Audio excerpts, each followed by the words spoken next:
I was sitting in my Indianapolis apartment when the past I thought I had buried showed up at my door again. 15 years ago, my father looked me in the eye and said, "Investing in your little brother is more important." My mother added, "You're old enough to handle it yourself." I was 19, dying from a congenital heart condition, and they refused to pay for the surgery. I stayed silent back then. Fast forward to last Tuesday night, 10 o'clock sharp. The doorbell rang. I opened it, and there they were, my parents holding a glossy folder and the same entitled smiles. They had seen my Employee of the Year post on the company page the week before. Suddenly, I wasn't the sick kid they abandoned. I was the jackpot. They stepped inside without asking and dropped the bomb. "We need $60,000. My father said, "Your brother's engagement party at that downtown Chicago hotel is already booked. We put down the deposit and the final payment is due next month. You're doing well now, Tamara. This is what family does." I stared at them. Something inside me finally clicked into place. "Get out," I said. They thought I was bluffing. I wasn't. If this kind of family betrayal hits close to home, drop your own story in the comments. Hit that subscribe button and turn on notifications because the full payback is coming and you won't want to miss how it ends. Seeing them standing there dragged everything from 15 years ago back into painfully sharp focus. I grew up in a small brick house on the edge of Fort Wayne, Indiana. The attached garage had once been my father Dennis's auto repair shop, the place that paid the mortgage and kept the lights on until the economy turned. Customers stopped coming. Suppliers raised prices. Within 24 months, the business was dead. And with it went almost everything we had. By the time I turned 18, Dennis and my mother, Janet, were down to their final safety net, roughly $200,000, tucked in a high-yield account they called the Kids' Future Fund. That fund, I learned quickly, belonged almost entirely to one kid. My younger brother Cody was born when I was 6, and from that moment, the house revolved around him. Birthday parties were bigger, photos on the wall multiplied, and every casual "good job" from Dennis carried extra weight when it was aimed at Cody. I wasn't starved for food or shelter, but praise and attention were finite resources, and I rarely ranked high enough to get any. Then 3 weeks after my 19th birthday, the chest pain began. Snorts. At first, I blamed late-night studying for community college. It got worse fast. Shortness of breath on stairs, a constant pressure behind my ribs. One afternoon, I blacked out at the grocery store. The ER ran tests and delivered the news, a congenital heart defect that had been silently worsening since birth. The cardiologist used words like severe aortic stenosis and immediate surgical correction. Without open heart surgery within the next 4 to 6 weeks, the risk of sudden cardiac arrest skyrocketed. The price tag, $180,000 after the hospital's charity adjustment. Our family insurance policy bought years earlier, when money was tighter, had a cruel pre-existing condition exclusion. Because the defect technically existed before the policy started, every penny was on us. Dennis asked the doctor only one question. "If we wait, what happens?" The answer was blunt. 6 more weeks and her ejection fraction will likely drop below 30%. After that, survival is measured in days, not months. That evening, Dennis called a family meeting at the kitchen table. Cody was at a travel ball tournament in Ohio. It was just the 3 of us. Dennis spread out 2 folders. One was the surgical estimate. The other was a thick packet of scholarship projections, private coaching contracts, and projected college costs for Cody already being scouted by Division I programs at 13. He didn't raise his voice. He simply did the math out loud. $200,000 could save my life, or it could lock in Cody's future, elite coaching, tournament fees, a college education at whatever school offered the best ride. Cody's potential return was measurable, almost guaranteed. Mine was not. He looked me dead in the eye and said, "Investing in your little brother is more important right now. His future is practically certain. You've always been the strong one. Tomorrow, you'll find a way." Janet stared into her coffee and added almost as an afterthought, "You're an adult now. You need to handle this yourself." I felt the room tilt. The clock on the wall kept ticking. I opened my mouth, closed it, and finally managed a nod. That nod nearly became my death sentence. The pain escalated quickly. Some nights it felt like an elephant was sitting on my chest. I started sleeping upright in an old recliner because lying flat made me gasp for air. Dennis and Janet never asked how I was feeling. They were busy driving Cody to practices 4 hours away, wiring entry fees that sometimes topped $8,000 a weekend, booking hotel blocks for entire teams. I quit community college. Friends stopped texting when I kept canceling plans. My skin turned gray. My lips took on a faint blue tint. I lost 20 pounds I couldn't afford to lose. Every heartbeat felt like a countdown. By the time an emergency surgical slot opened 5.5 weeks later, my heart function had crashed to 27%. The cardiologist told me afterward that another 7 to 10 days, and I would have died in my sleep. Dennis and Janet never visited the hospital. Not for the intake appointment, not for the surgery, not for the week I spent in cardiac ICU with tubes coming out of everywhere. They were in Cincinnati watching Cody pitch in a national showcase. I survived because of Harold and Gloria, while my parents never set foot in the hospital once. The day the emergency surgical slot was confirmed, my grandfather Harold and grandmother Gloria left their Little Lake cottage in southern Michigan before sunrise and drove straight through. They arrived at the hospital with a single overnight bag, 2 thermoses of coffee, and the quiet determination of people who had already made up their minds. Harold walked into pre-op, took one look at me hooked to monitors and oxygen, and squeezed my hand so hard the 4 needles shifted.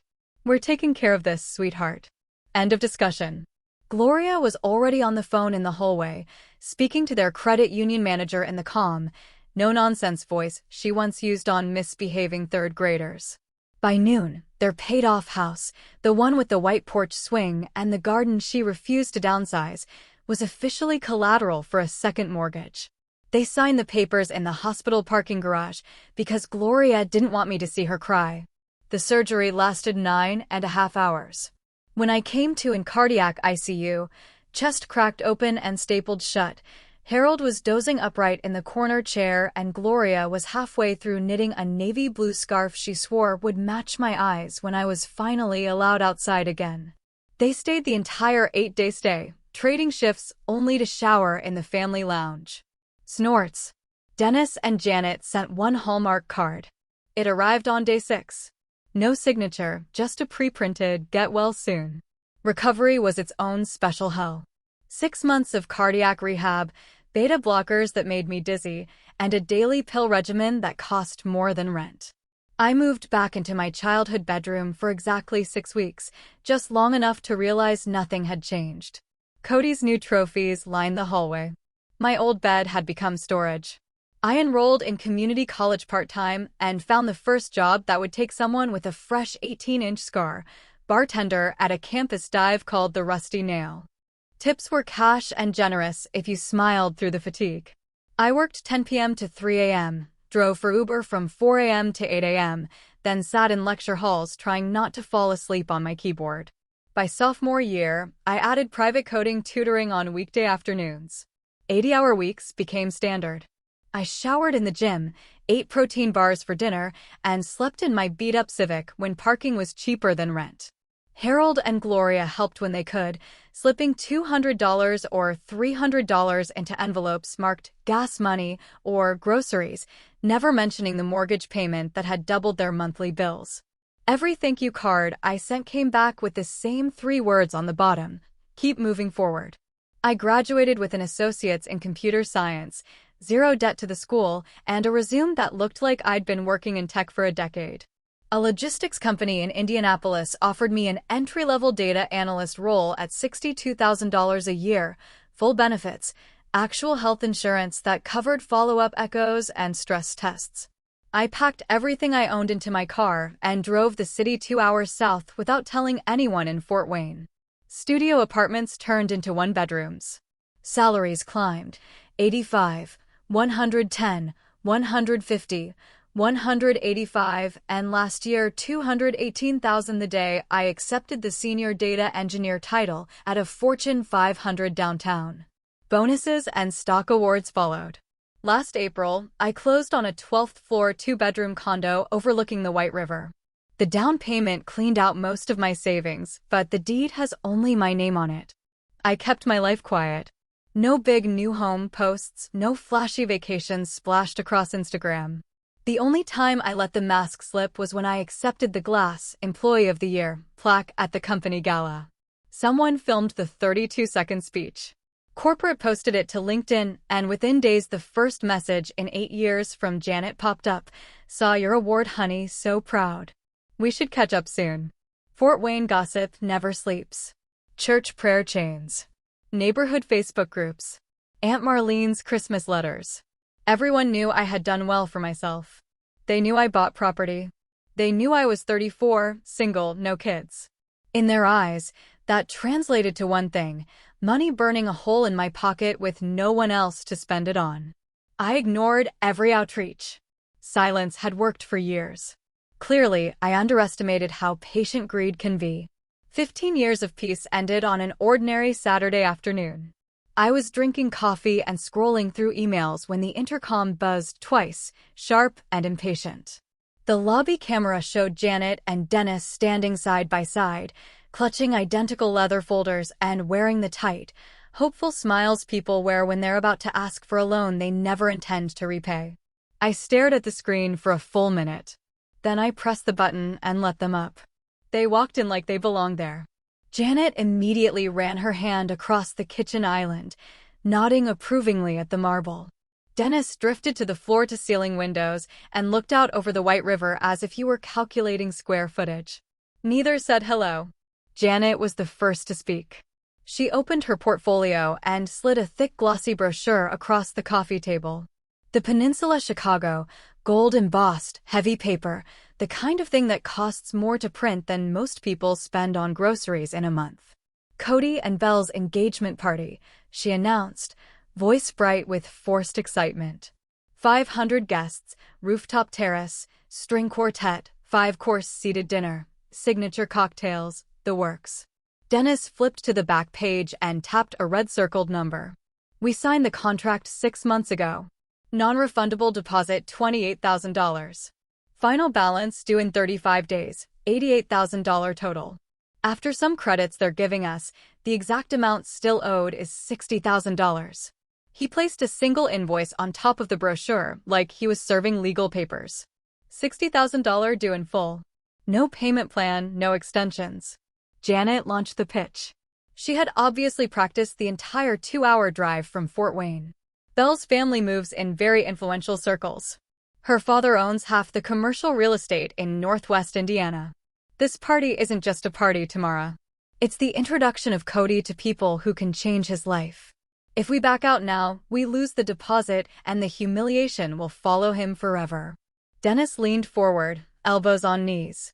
Reasonable dad voice activated. You're doing extremely well. Everyone knows it. One wire transfer and the problem disappears. We'll pay you back naturally once the gifts start rolling in. Consider it an early wedding present to your brother. I let them finish.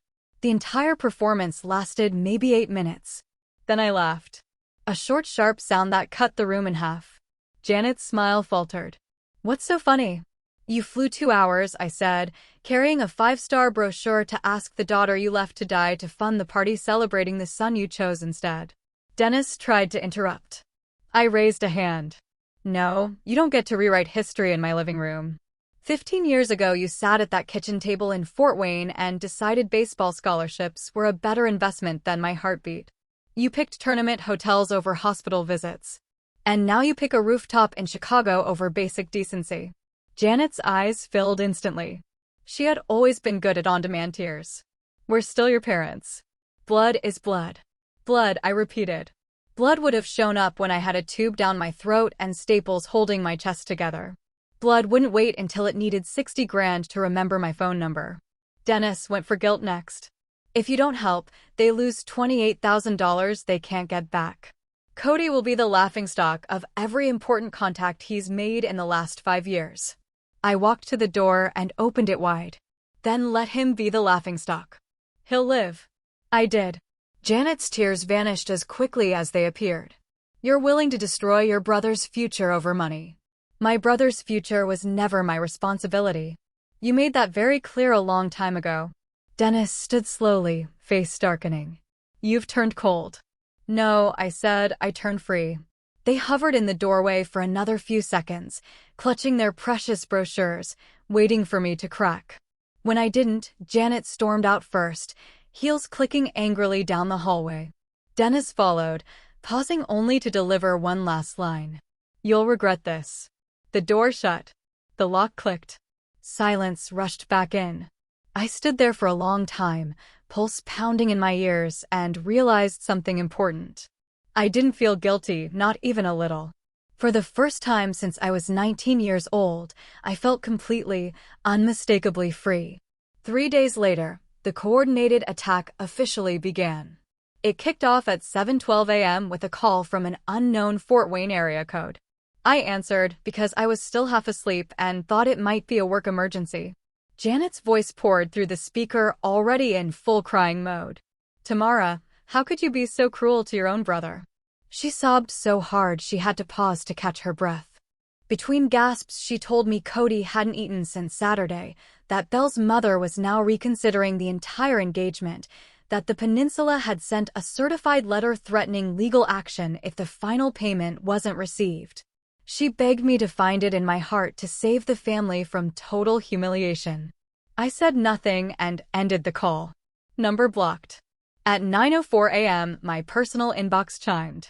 Subject line, a letter from your father. Please read before you delete. Dennis had typed 3 full single-spaced pages.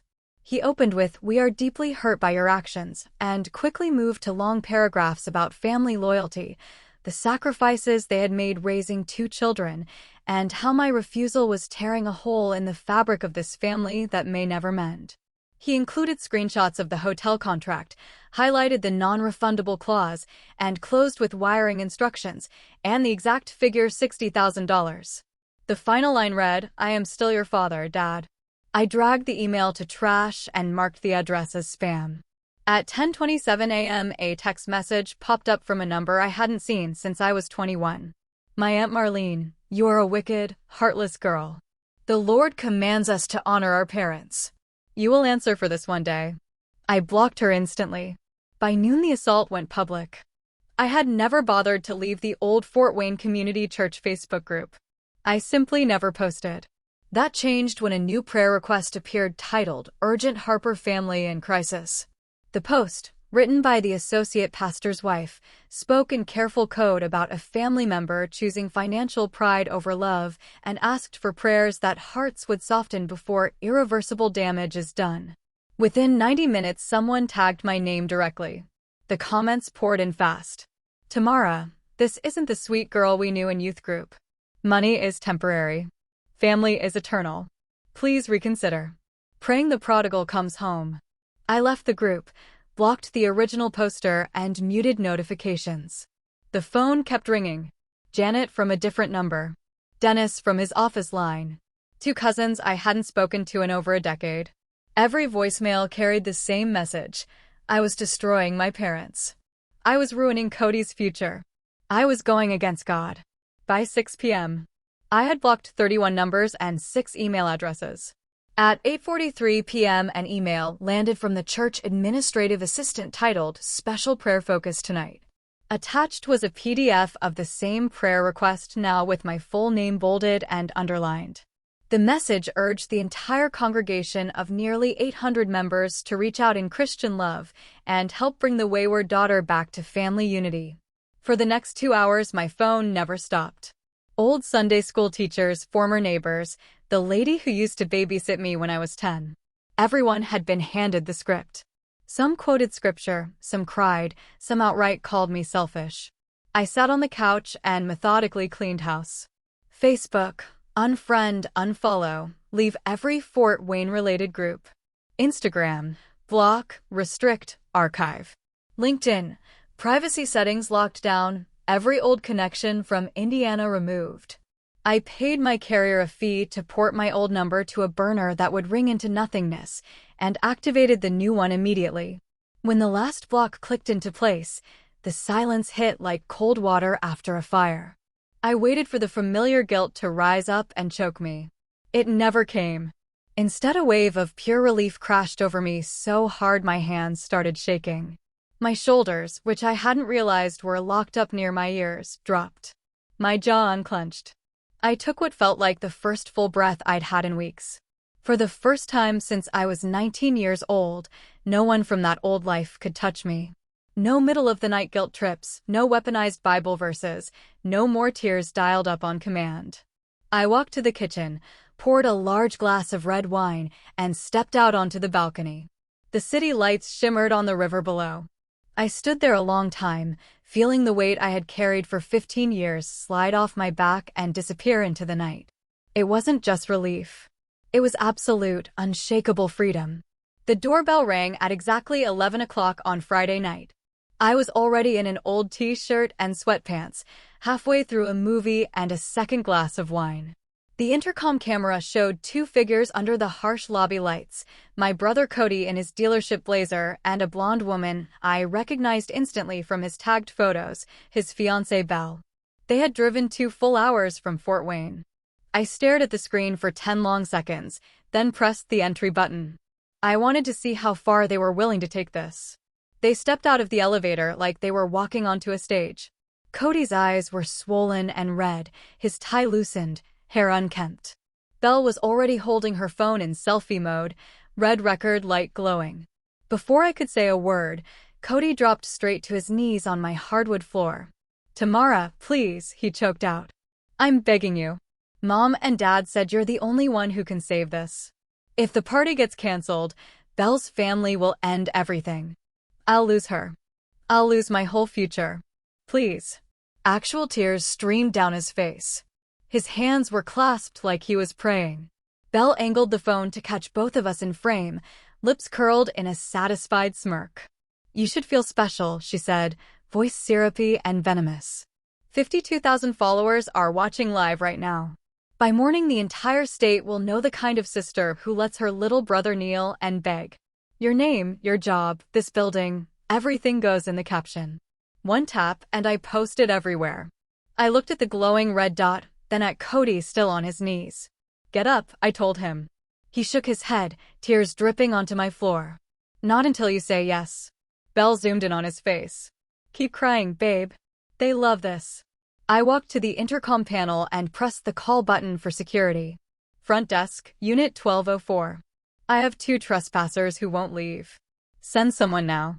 Belle's smirk vanished. "You're bluffing."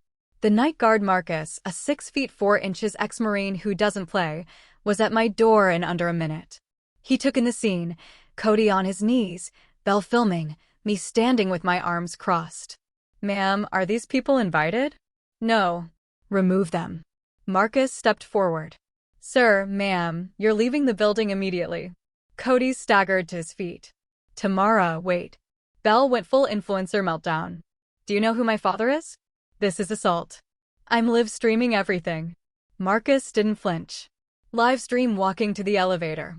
She kept recording the entire march down the hallway, narrating dramatically about security abuse and heartless millionaires.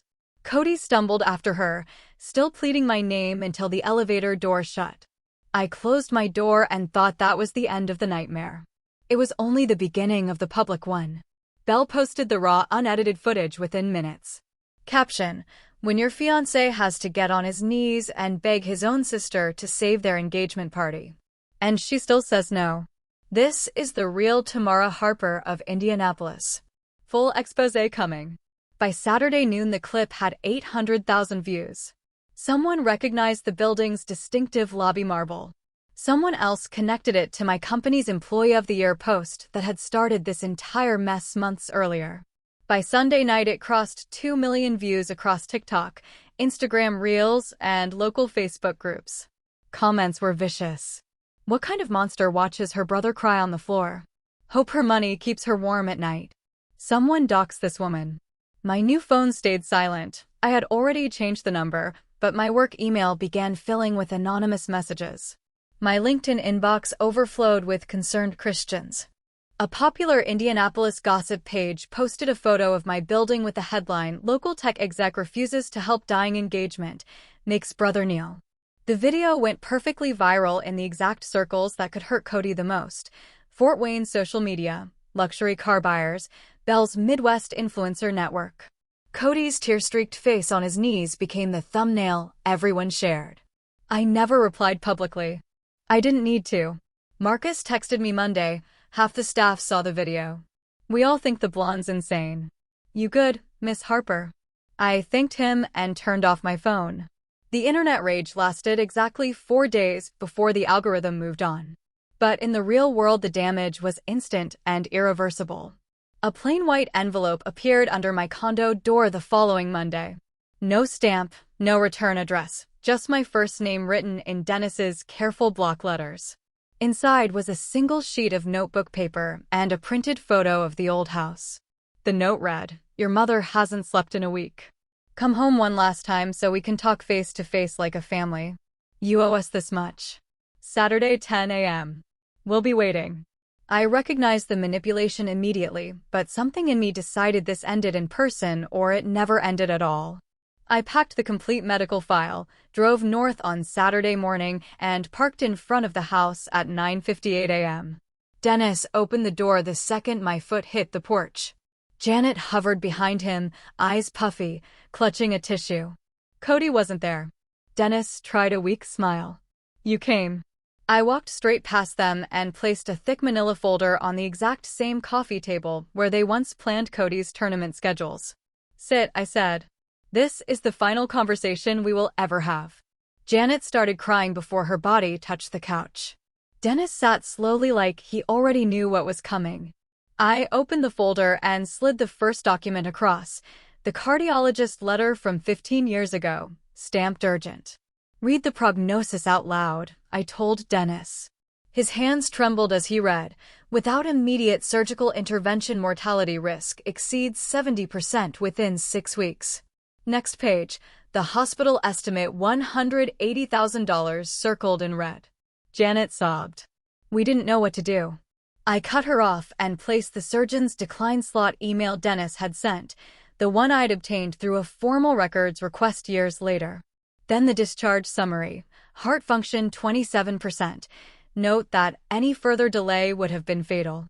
Then the itemized bill with Harold and Gloria's names on every payment line. Janet reached for me. I stepped back. "You told me I was an adult and had to handle it myself," I said, voice steady. "So I did. I lived because 2 retirees mortgaged their home while you clears throat, paid for private coaches and out-of-state hotels." Dennis tried. "We thought you were stronger. You thought wrong." I laid down the bank statement from the week of my diagnosis. Balance $224,000. Same week, a $12,000 withdrawal labeled Cody Travel Ball Deposit Cincinnati.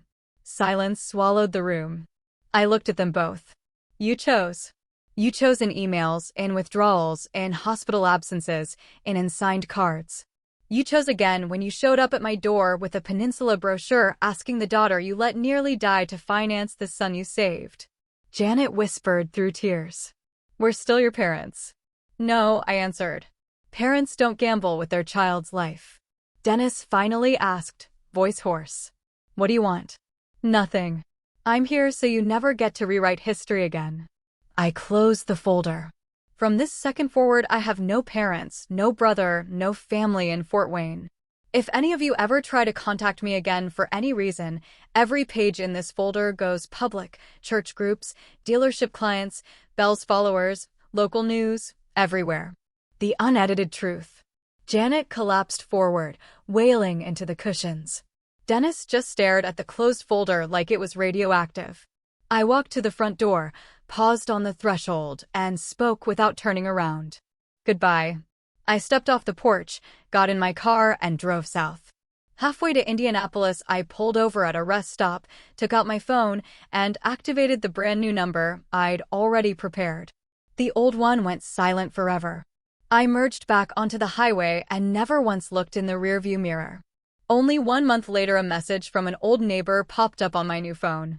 Mrs. Larson, the sweet widow who used to watch me ride my bike, had somehow found my updated number through a mutual work connection. Her text was short. "Tamara, I thought you should know what's happening here." She attached screenshots. The clip of Cody on his knees had kept spreading. A local news station in Fort Wayne picked it up as family drama gone viral. Someone anonymous, later traced to a church member who had seen my medical folder after I left it on the coffee table that final day, uploaded scanned pages of my hospital records with the names unredacted. The caption read, "This is why the sister said no." Within 48 hours, the entire story flipped. The engagement party was canceled. The same week, the Peninsula enforced the full penalty clause, $28,000 non-refundable plus an additional $35,000 in contractual damages. Dennis and Janet couldn't pay.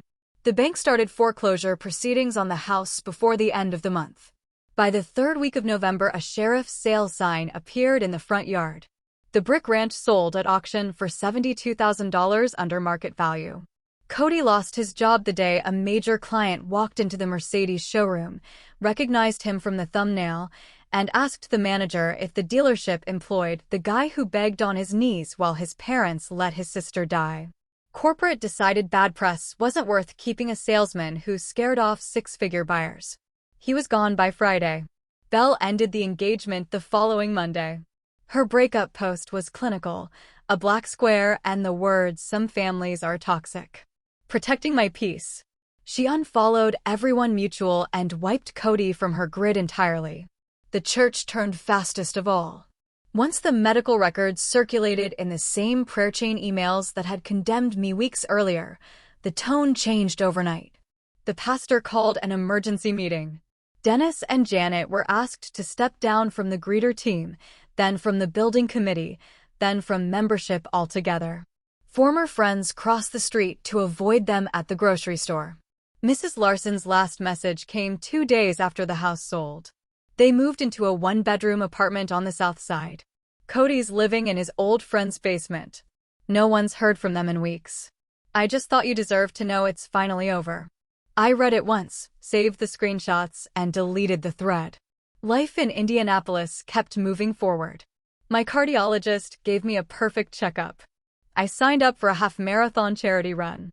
Work promoted me again. On weekends I cooked for one, read on the balcony, and slept without the old weight on my chest. No unknown numbers ever rang. No envelopes appeared under my door. No more prayer requests, no more tears, no more demands disguised as family love. They had chosen their golden child, and the consequences finally caught up. I had chosen myself 15 years ago, and I never looked back. Sometimes justice is loud and dramatic. Sometimes it's just quiet, relentless, and absolute. I closed the messaging app, poured a glass of wine, and watched the sun set over the river.